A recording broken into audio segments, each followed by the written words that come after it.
morning students. Here is the second video for clearing your doubts.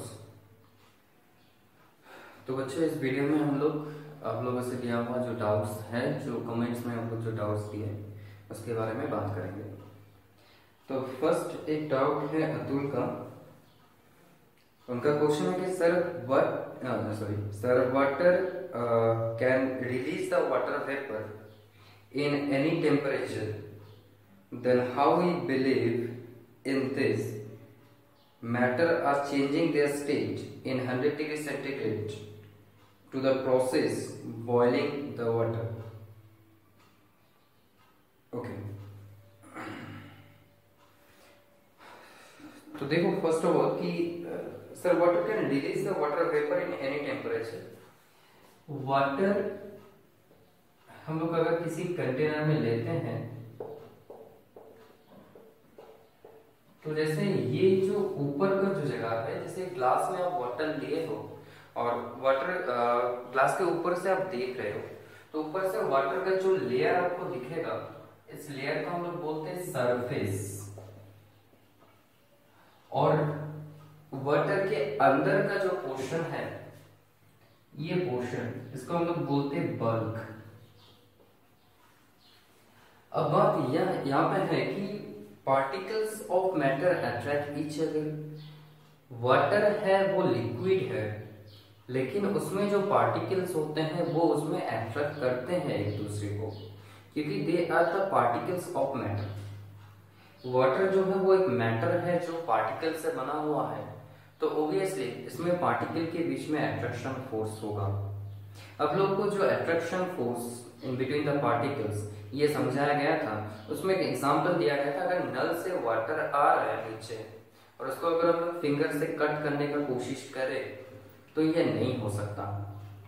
इसका reason क्या है कि पार्टिकल्स एक दूसरे को अट्रैक्ट करते हैं। तो बच्चों ये ऊपर का जो पोर्शन है वो सरफेस है, बल्क जो है वो क्या है, इनर पोर्शन है। अब बल्क में जो पार्टिकल है, बल्क में अगर कोई पार्टिकल का बात करें तो देखो इसके चारों तरफ से और भी पार्टिकल्स हैं, चारों तरफ इसका वाटर पार्टिकल्स हैं, है ना। ये बीच में जो पार्टिकल है उसके चारों तरफ क्या है, वाटर पार्टिकल्स हैं। तो चारों तरफ से वाटर पार्टिकल इसको अट्रैक्ट करेगा। अगर चारों तरफ से इसको same number of particles attract करे तो इसके ऊपर ओवरऑल फोर्स क्या हो जाएगा, जीरो हो जाएगा। तो ये किसी भी तरफ मूव कर सकता है। लेकिन सरफेस में जो पार्टिकल है, देखो सरफेस में जो पार्टिकल है इसके अंदर की तरफ वाटर पार्टिकल होते हैं, बट ऊपर साइड में देखो वाटर पार्टिकल नहीं है। तो ऊपर वाटर पार्टिकल ना होने के लिए ये अंदर की तरफ एक अट्रैक्शन फोर्स फील करता है। तो जो पार्टिकल सरफेस में है वो अंदर की तरफ एक अट्रैक्शन फोर्स फील करता है। मतलब बोल सकते हैं कि सरफेस पार्टिकल को अंदर की तरफ, आई मीन बल्क पोजीशन में जो पार्टिकल्स हैं वो खींच के रखे हैं। अब अगर हम लोग इसको हीट करते हैं, ठीक है, अगर हम लोग इसको हीट करते हैं इस वाटर को, तो यहाँ पे ये जो पोर्शन है, यहाँ पे जो पार्टिकल्स होंगे, मतलब ये बॉटम में जो पार्टिकल्स होंगे एकदम नीचे, उस पार्टिकल का एनर्जी क्या होगा, इंक्रीज हो जाएगा। क्योंकि हीट क्या होता है, it is a kind of energy. तो अगर आप किसी को हीट दे रहे हो मतलब उनको क्या दे रहे हो, आप एनर्जी दे रहे हो, तो इस पार्टिकल का एनर्जी ज्यादा हो जाएगा, इसको गर्मी लगेगी। तो ये पार्टिकल नीचे नहीं रह पाएगा, वो कहाँ पे आ जाएगा, वो सरफेस में आ जाएगा, ऊपर की तरफ भागेगा और आ जाएगा कहाँ पे, सरफेस में। अब सरफेस में जो पार्टिकल है उसको तो बाकी पार्टिकल्स अंदर की तरफ खींच के रखे, बट अगर इस पार्टिकल के पास बहुत ज्यादा एनर्जी आ जाएगा, अगर इस पार्टिकल के पास बहुत ज्यादा एनर्जी आ जाएगा तब वो क्या करेगा, और लिक्विड पार्टिकल उसको खींच के नहीं रख पाएगा, वो लिक्विड स्टेट को छोड़ देगा। वो चला जाएगा कहां पे, वो चला जाएगा वेपर स्टेट में, ठीक है, वो चला जाएगा वेपर स्टेट में। तो ये जो लिक्विड है, लिक्विड को अगर हम लोग गर्म करते हैं वो वेपर स्टेट में इसीलिए चला जाता है क्योंकि लिक्विड पार्टिकल का एनर्जी बहुत ज्यादा हो जाता है, जिसके लिए वाटर का, आई मीन लिक्विड का, किसी भी लिक्विड का बात सोचो, किसी भी लिक्विड का बाकी जो पार्टिकल है वो उस हायर एनर्जेटिक पार्टिकल को पकड़ के नहीं रख पाता है, इसीलिए वो चला जाता है वेपर स्टेट में। यही है कन्वर्शन लिक्विड टू वेपर। ठीक है, लिक्विड टू वेपर। इस प्रोसेस को हम लोग बोलते हैं वेपराइजेशन। इस प्रोसेस को हम लोग बोलते हैं वेपराइजेशन। अब एक बात समझो कि अगर हम लोग यहाँ से हीट ना भी देंगे, अगर यहाँ से हम लोग हीट ना भी देंगे तो भी सराउंडिंग से, सराउंडिंग मतलब आसपास का जगह, तो सराउंडिंग से क्या हो सकता है, ये वाटर पार्टिकल जो है ये हीट ले सकता है, क्योंकि वाटर जो है उसका टेम्परेचर थोड़ा सा कम है। अब सराउंडिंग में जो टेम्परेचर है वो सराउंडिंग से हीट को एब्सॉर्ब करेगा वाटर, और उसी वाटर क्या करेगा, उस हीट को लेके ऐसे वेपर स्टेट में चला जाएगा। ठीक है, तो वाटर क्या कर सकता है, आपको हीट देने का जरूरत भी नहीं है। वाटर क्या करेगा, सराउंडिंग से ही हीट एब्सॉर्ब करेगा और चला जाएगा वेपर स्टेट में। इसमें भी वेपराइजेशन होगा, इसमें भी क्या होगा, वेपराइजेशन होगा। बट इस टाइप के वेपराइजेशन को हम लोग बोलते हैं इवापोरेशन, जिसके बारे में हम लोग नेक्स्ट वीडियो में डिस्कस करेंगे। वैसे तो इस प्रोसेस को हम लोग बोलते हैं इवापोरेशन। तो बात यह है कि बच्चों की इवापोरेशन किसी भी टेम्परेचर में हो सकता है। ठीक है, इवापोरेशन किसी भी टेम्परेचर में हो सकता है। वाटर क्या किया, जैसे कि हम लोग बात कर रहे हैं, जैसे कोई तालाब है या नदी है, उसमें जो वाटर होते हैं वो सनलाइट के वजह से क्या होता है, गर्म हो जाता है, और वही लिक्विड क्या होता है, वेपर बन के ऊपर चला जाता है, और ऊपर जाके वो क्लाउड फॉर्म करता है। तो ये वाटर किसी भी टेम्परेचर में वेपराइज होता है। इस फिनोमेनन को हम लोग बोलते हैं इवापोरेशन। तो एक बात याद रखेंगे कि इवापोरेशन किसी भी टेम्परेचर में हो सकता है, एनी टेम्परेचर। ठीक है, अच्छा और एक जगह देख लो कि इवापोरेशन में क्या हो रहा है, ये सरफेस में जो पार्टिकल आए, सरफेस में जो पार्टिकल आए, कौन सी पार्टिकल आए, जो पार्टिकल गर्म हो गए थे, मतलब जिस पार्टिकल का एनर्जी ज्यादा हो गया था। अब सरफेस में हायर एनर्जेटिक पार्टिकल जो है ये सब चला जा रहा है कहां पे, वेपर स्टेट में। ठीक है, सरफेस से हायर एनर्जेटिक पार्टिकल कहां चला जा रहा है, वेपर बन के बाहर चले जा रहा है। ठीक है, तो वेपर बन के बाहर चले जा रहा है। तो ये जो प्रोसेस है ये क्या है, इवापोरेशन है। अब इवापोरेशन किसी भी टेम्परेचर में हो सकता है। इवापोरेशन कौन सी जगह से होता है, सरफेस से होता है। जैसे अगर चाय का बात करें तो चाय में क्या होता है, चाय में जो धुआं निकलता है वो कहां से निकलता है, बाहर आइए, ऊपर से ना, अंदर से तो नहीं, है ना। चाय में जो धुआं जो निकलता है वो ऊपर से रिलीज होता है, ऊपर से होता है। और ऊपर से क्यों होता है, क्योंकि जो धुआं बन के, आई मीन जो वेपर बन के जो निकल रहा है वो कौन सी पार्टिकल निकल रहा है, हायर एनर्जेटिक पार्टिकल, जिसका एनर्जी बहुत ज्यादा हो गया, जो बहुत ज्यादा गर्म हो गया, वही बाहर आ रहा है।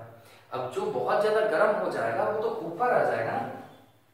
ठीक है, तो इसलिए ऊपर से ही निकलेगा, धुआं ऊपर से ही निकलता है। तो यही बात है, तो सरफेस से इवापोरेशन होता है। तो इवापोरेशन कहां से होता है, फ्रॉम सरफेस। ठीक है,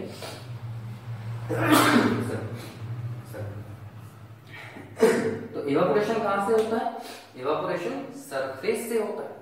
सरफेस पार्टिकल वेपर स्टेट में जाते हैं फ्रॉम लिक्विड स्टेट। तो इसीलिए बोला जाता है कि इवापोरेशन जो है वो सरफेस से हो रहा है और वो किसी भी टेम्परेचर में हो सकता है। लेकिन अगर ये पार्टिकल का गर्म होना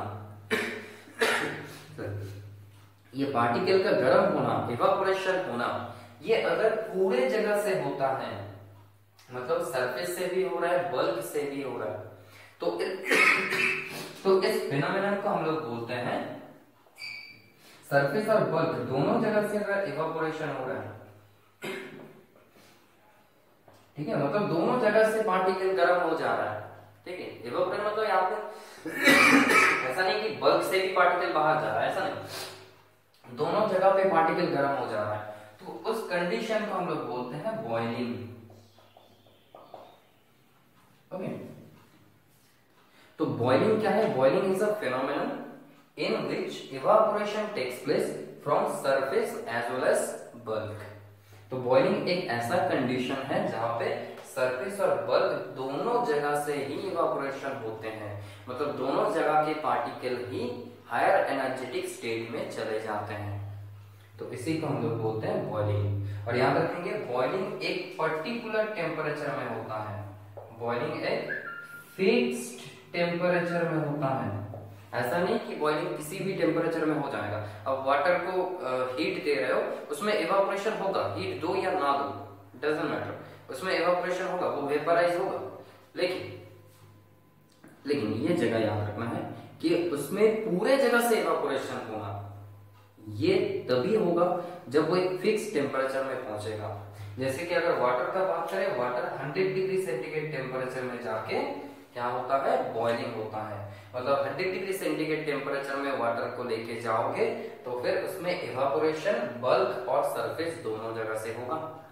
लेकिन अगर 100 डिग्री के नीचे है तब तक उसमें बॉइलिंग नहीं हो सकता, वो बॉइल नहीं हो सकता। तो ये बात है, बॉइलिंग एक फिक्स टेम्परेचर में होता है, इवापोरेशन किसी भी टेम्परेचर में हो सकता है। तो वाटर के बिना अब कुछ भी, अगर किसी भी लिक्विड के बारे में सोचो, सब में फिनोमेनन सेम है, ठीक है। तो water can release the water vapour in any temperature, then how you believe in this matter are changing their state in 100 degree centigrade to the process boiling the water. देखो यहाँ पे matter का जो change हो रहा है, liquid जो vapour हो रहा है, वो 100 डिग्री सेंटीग्रेड टेम्परेचर के नीचे भी होता है, 100 डिग्री सेंटीग्रेड के ऊपर भी होता है। 100 डिग्री सेंटीग्रेड में जाके वो बॉइलिंग बोलेंगे उसको, और 100 डिग्री सेंटीग्रेड के नीचे अगर होगा तो उसको हम लोग वेपराइजेशन बोलेंगे, ठीक है, या इवापोरेशन बोल सकते हैं, ठीक है। तो दोनों जगह पे स्टेट चेंज होता है, दोनों जगह पे ही स्टेट चेंज होता है। जरूरी नहीं है कि आपको 100 डिग्री सेंटीग्रेड ही देना है वाटर, हाँ ऑब्वियसली 100 डिग्री सेंटीग्रेड दे रहे हो वाटर के लिए, तो फिर उसमें क्या हो रहा है, बॉइलिंग हो रहा है, ठीक है, इवापोरेशन हो रहा है from surface as well as from bulk. But 100 degree के नीचे है, मतलब उसमें स्टेट चेंज हो रहा है, लिक्विड से वेपर बन रहा है, बट ये कहां से हो रहा है, सरफेस से हो रहा है, मतलब यहाँ पे क्या हो रहा है, इवापोरेशन हो रहा है, बॉइलिंग नहीं। ओके, वाटर का बात करें, डिफरेंट लिक्विड के लिए boiling point, boiling temperature different होते हैं। कुछ लिक्विड ऐसे होते हैं कम टेम्परेचर में बॉयल होना स्टार्ट करते हैं, कुछ लिक्विड्स ऐसे होते हैं बहुत ज्यादा टेम्परेचर में जाके बॉयल करते हैं, आई मीन बॉयल होते हैं, ठीक है, याद रखें, याद रहे। तो इवापोरेशन किसी भी टेम्परेचर में हो सकता है, किसी भी लिक्विड में हो सकता है। हाँ, किसी भी लिक्विड मतलब ऐसा नहीं कि सभी के लिए इवापोरेशन हो सकता है। जो जो लिक्विड में इवापोरेशन होते हैं, जिस लिक्विड में इवापोरेशन, लिक्विड बोलो या फिर किसी भी मैटर, है ना, ऐसा नहीं कि सॉलिड में इवापोरेशन होता है,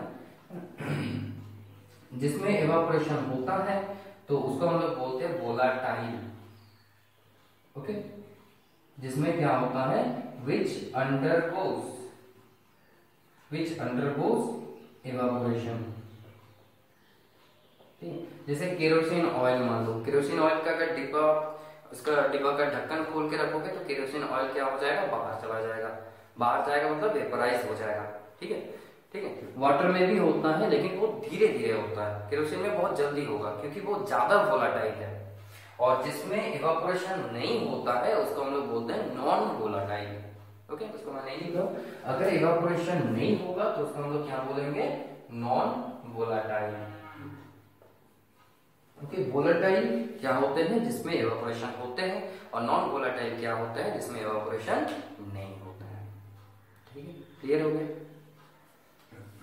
चलो नेक्स्ट डाउट में आते हैं। और तुमका ये क्वेश्चन बहुत ही अच्छा था, तो except freezing temperature then how will believe this, okay.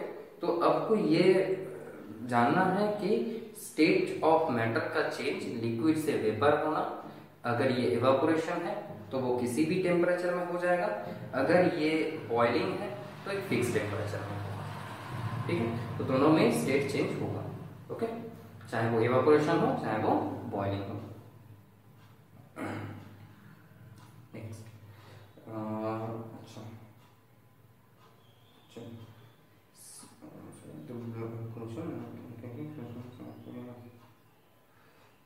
अच्छा, ये प्रंजल राज इनका एक कमेंट था, क्वेश्चन सर फिर क्या मैटर है, ये मुझे समझ में नहीं आया बेटा।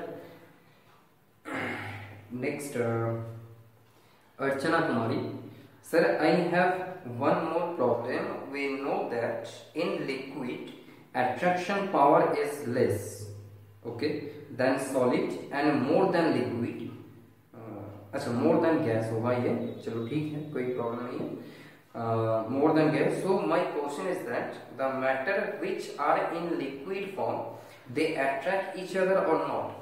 हाँ देखो, लिक्विड जो है वो भी पार्टिकल से बनता है, वो एक मैटर है। लिक्विड क्या होता है, एक मैटर है, क्योंकि उसके पास मास है। लिक्विड चाहे कुछ भी लिक्विड हो, उसके पास वॉल्यूम होगा, तो उसका मास होता है, वॉल्यूम होता है, मतलब लिक्विड एक मैटर है। अब जैसे कि लिक्विड एक मैटर है, इसका मतलब लिक्विड पार्टिकल से बना हुआ है, तो अगर वो उसमें पार्टिकल एग्जिस्ट करता है तो ऑब्वियसली पार्टिकल एक दूसरे को अट्रैक्ट करेगा। तो इसका मतलब ये होता है कि लिक्विड पार्टिकल के बीच में भी अट्रैक्शन फोर्स होंगे। हाँ ये बात है कि ये अट्रैक्शन फोर्स सॉलिड से कम होते हैं, गैस से ज्यादा होते हैं। ठीक है, क्लियर हो? तो सॉलिड से कम अट्रैक्शन फोर्स होगा, बट गैस से ज्यादा अट्रैक्शन फोर्स होगा। अच्छा, नेक्स्ट क्वेश्चन है, अच्छा अर्चना कुमारी, इनका ही और एक क्वेश्चन है कि good morning sir, I have a doubt that why naphthalene ball do not convert into liquid directly, it convert into gaseous form by the process of sublimation. बहुत ही अच्छा क्वेश्चन है, बहुत ही बढ़िया क्वेश्चन है, चलो सीखते हैं इसको। बहुत इंपॉर्टेंट क्वेश्चन। अच्छा देखो, क्वेश्चन ये है कि जो नैप्थलीन बॉल है, नैप्थलीन बॉल है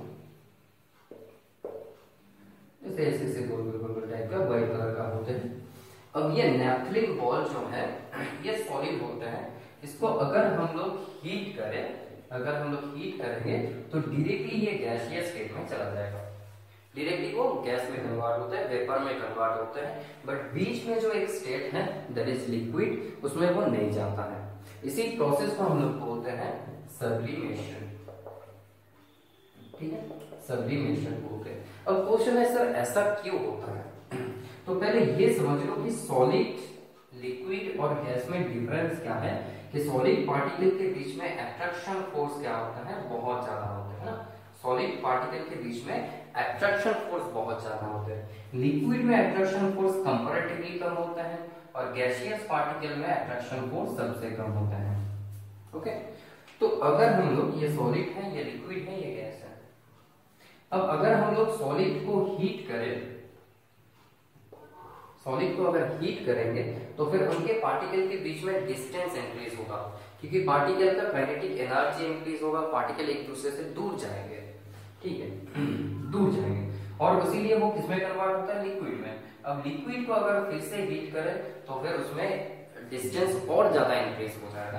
बट मान लो अगर ऐसा होता है कि सॉलिड को हीट करने में बहुत ज्यादा डिस्टेंस क्रिएट हो गया, अगर ऐसा होता है कि सॉलिड पार्टिकल को, ऐसा कोई सॉलिड है जिसमें हीट देने से पार्टिकल के बीच में डिस्टेंस बहुत ज्यादा हो जाएगा, मतलब एक बार में ही वो बहुत ज्यादा डिस्टेंस में चला जाएगा, अगर ऐसा होगा तो फिर वो सॉलिड डायरेक्टली गैसियस स्टेट में चला जाएगा, उसमें लिक्विड स्टेट आएगा नहीं।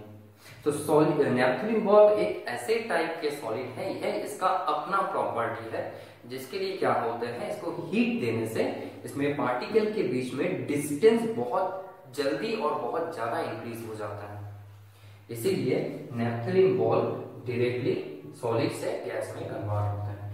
ये इसका खुद का एक प्रॉपर्टी है, due to which the attraction force in between the particles of naphthalene ball decreases rapidly with increasing temperature and it directly converted into gaseous। तो अगर इसमें एनर्जी देते हो तो इनके पार्टिकल के बीच में डिस्टेंस अचानक बहुत जल्दी इतना ज्यादा बढ़ जाता है कि ये डायरेक्टली गैस में कन्वर्ट हो जाते हैं। ठीक है, ये रीजन है कि नैप्थलीन बॉल डायरेक्टली गैस में कन्वर्ट होता है। ठीक है बच्चों, आप लोग एक जगह सोच रहे हो कि सर ये एग्जाम्पल देके बोल रहे हैं, सर दूसरा किसी एग्जाम्पल दो, ऐसा क्वेश्चन आ रहा है, दूसरा किसी एग्जाम्पल दीजिए।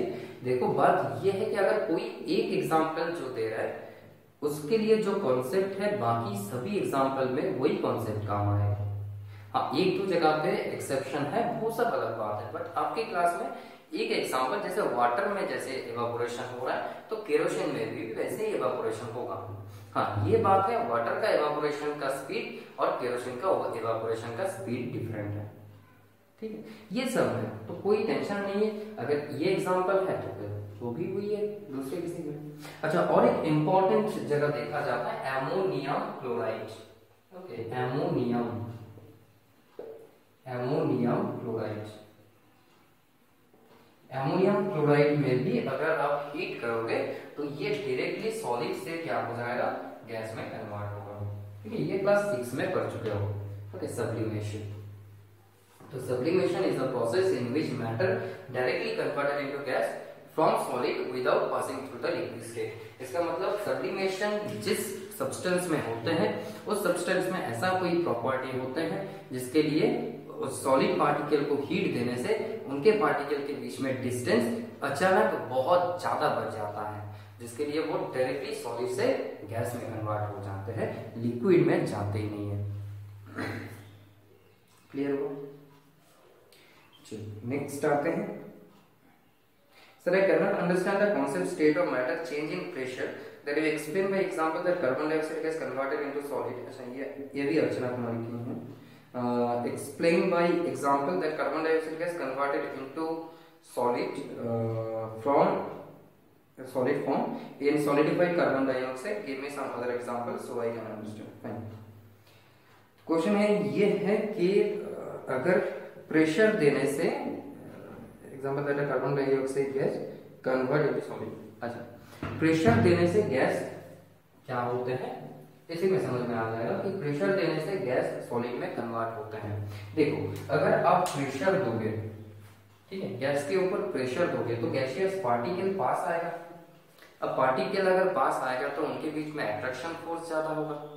अगर अट्रैक्शन फोर्स ज्यादा होगा तो फिर वो किसमें कन्वर्ट होगा, लिक्विड में कन्वर्ट होगा। अच्छा, अगर उसमें और ज्यादा प्रेशर दोगे तो लिक्विड पार्टिकल और पास आएंगे। अगर और पास आएंगे तो फिर वो किसमें कन्वर्ट होगा, सॉलिड में कन्वर्ट होगा। अगर सॉलिड में कन्वर्ट होगा तो फिर क्या हो जाएगा, वो सॉलिडिफाइड हो गया। तो पार्टिकल के बीच में अट्रैक्शन फोर्स बहुत ज्यादा हो जाएगा। तो हम लोग प्रेशर दे रहे हैं, मतलब क्या है कि प्रेशर दे रहे हैं मतलब गैस को अगर हम लोग प्रेशर देते हैं तो फिर उसका वॉल्यूम कम होते हैं।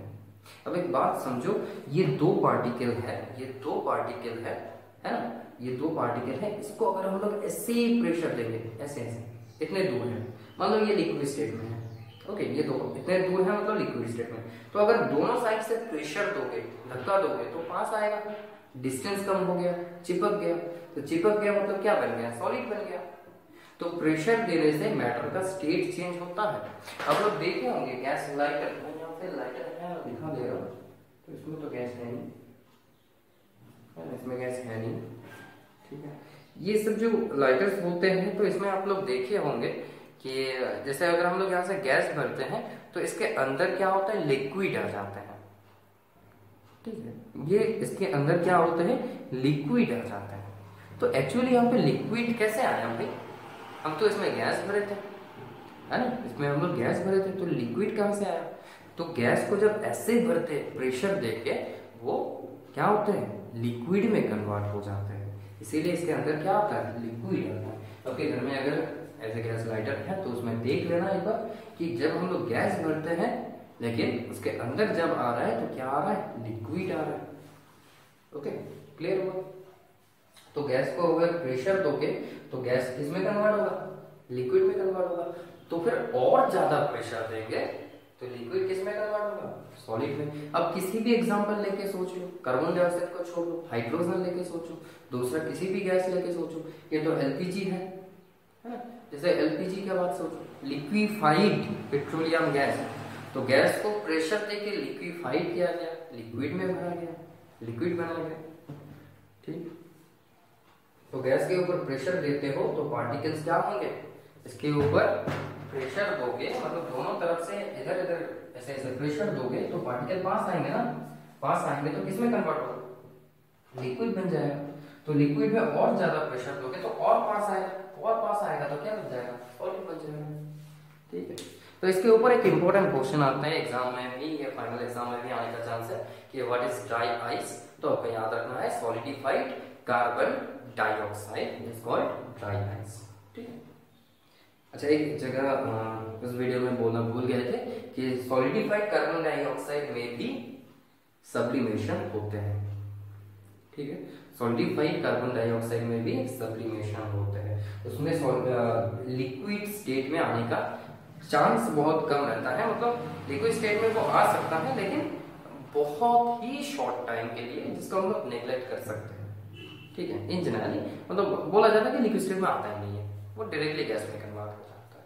ठीक है, तो अगर इसमें शायद हम दिखाए थे, ये गलत हो गया था थोड़ा सा, कि सॉलिडिफाइड कार्बन डाइऑक्साइड गैस, उसके बाद carbon dioxide liquid, carbon dioxide solid, है ना। तो इसको थोड़ा सा करेक्शन कर देना आप लोग कि सॉलिड उसको जो कार्बन डाइऑक्साइड लिक्विड जो लिखा गया था उसको काट देना।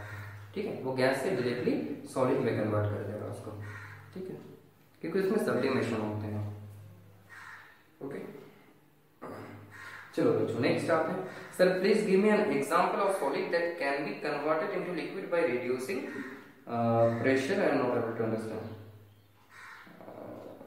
Sir please give me an example of solid that can be converted into liquid by reducing pressure. अच्छा, कोई एक ऐसा सॉलिड जिसमें प्रेशर कम करने से, देखो बच्चों ये एक्चुअली एक कॉन्सेप्ट है। ठीक है, अब ऐसा सॉलिड का नाम बोल के ऐसा नहीं बोला जा सकता। जैसे कि मान लो कोई भी जैसे अगर आप क्या करते हो, कार्बन डाइऑक्साइड गैस के बारे में सोच लो। ठीक है, कार्बन डाइऑक्साइड गैस के बारे में सोच लो, तो उसके ऊपर प्रेशर दोगे तो किसमें कन्वर्ट होगा, किसमें कन्वर्ट होगा, कार्बन डाइऑक्साइड गैस के ऊपर अगर हाई प्रेशर अप्लाई करोगे तो वो कन्वर्ट हो रहा है किसमें, वो कन्वर्ट हो रहा है सॉलिड में, है ना, सॉलिडिफाइड कार्बन डाइऑक्साइड बन रहा है। तो इस कंडीशन में अगर उसके ऊपर से प्रेशर हटा दोगे, ठीक है, तो प्रेशर कम कर दोगे तो फिर वो क्या हो जाएगा, सॉलिड से फिर से गैसियस स्टेट में आ जाएगा। तो ऐसे दूसरे कोई भी सॉलिड, किसी भी सॉलिड का बात अगर हम लोग करें जिसको हम लोग गैस से सॉलिड में कन्वर्ट किए, क्योंकि नॉर्मल जो सॉलिड है, ये जो सॉलिड है, ये भी सॉलिड है, ये डायरेक्टली गैस में कन्वर्ट नहीं होता है या फिर डायरेक्टली लिक्विड में कन्वर्ट नहीं होता है। तो उसके लिए हम लोग क्या करना होगा, हीट देना होगा। ठीक है, अब प्रेशर को रिड्यूस करके सॉलिड को कन्वर्ट करना, क्योंकि इसके ऊपर तो एक एटमॉस्फेरिक प्रेशर काम कर रहा है ना, तो उसको थोड़ा सा डिफिकल्ट है। तो इसको हम लोग अगर प्रोवाइड करते हैं, हीट प्रोवाइड करते हैं, तो फिर ये मेल्ट हो जाएगा। जैसे सोडियम क्लोराइड सॉलिड है, उसको अगर आप हीट प्रोवाइड करोगे तो वो मोल्टेन फॉर्म में आ जाएगा, मेल्ट होगा। ठीक है, चीनी को अगर हम लोग ऐसे हीट करते हैं तो फिर वो क्या होता है, मेल्ट होता है।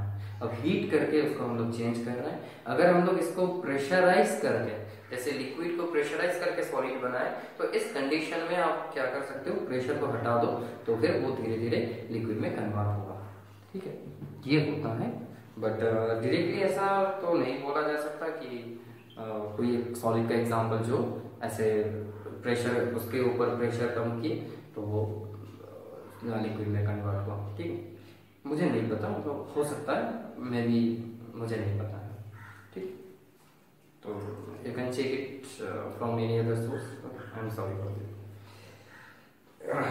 ओके, चलो नेक्स्ट क्वेश्चन है कि श्वेता का, इनका क्वेश्चन है, sir I have a question that those matter which are in the form of liquid it attracts each other और नॉट। तो क्वेश्चन ये है कि those matters which are in the form of liquid. देखो, अगर वो matter है, ये कोई फैक्ट नहीं है कि अगर वो मैटर है तो वो पार्टिकल से बना हुआ है। अगर उसमें पार्टिकल एग्जिस्ट करते हैं, चाहे वो मैटर किसी भी स्टेट में हो, उसमें अगर पार्टिकल एग्जिस्ट करते हैं तो फिर वो पार्टिकल एक दूसरे को अट्रैक्ट करेंगे ही, चाहे ज्यादा करे कम करे, वो अलग बात है। लेकिन अगर वो मैटर है, मतलब उसमें मास है, उसमें वॉल्यूम है, तो फिर वो पार्टिकल से बना हुआ है। अगर वो मैटर है तो फिर वो पार्टिकल से बना हुआ है। अगर उसमें पार्टिकल एग्जिस्ट करता है तो फिर वो पार्टिकल एक दूसरे को अट्रैक्ट जरूर करेंगे, चाहे वो किसी भी स्टेट में हो।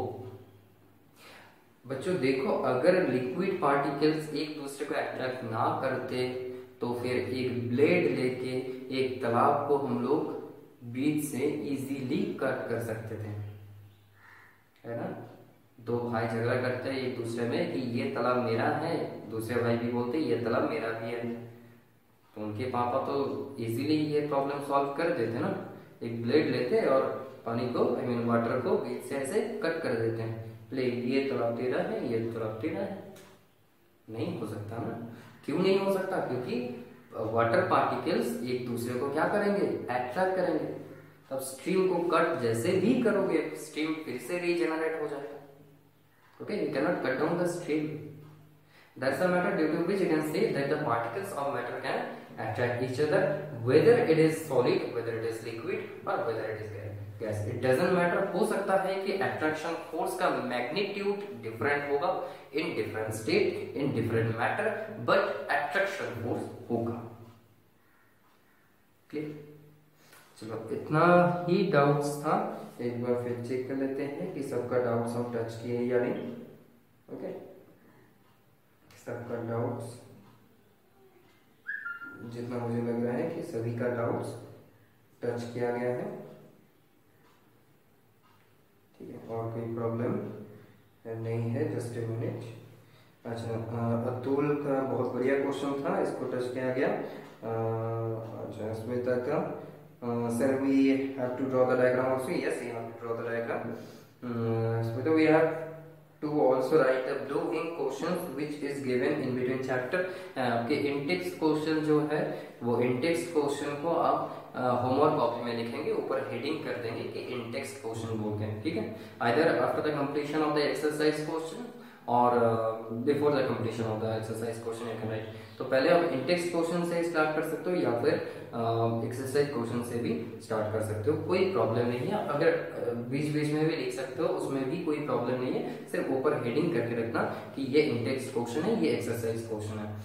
मैं ये बार बार आप लोगों को बोला हूँ कि आप लोग कोशिश करो कि एक्सरसाइज क्वेश्चन या इंटेक्स्ट क्वेश्चन को सॉल्व करने का नहीं होगा कोई प्रॉब्लम नहीं है। बट 5 क्वेश्चन में 2 क्वेश्चन भी आप खुद कर लोगे तो बहुत अच्छा काम कर रहे हो। Okay, try to solve it. Okay, अच्छा, प्रांजल का क्वेश्चन मुझे समझ में नहीं आया, बाकी सभी का क्वेश्चन को टच किया गया। Okay, that's okay. तो आप लोग पढ़ते रहें और जो प्रॉब्लम होगा उसके बारे में डिस्कस करेंगे। And all the best for the upcoming exam. Thank you.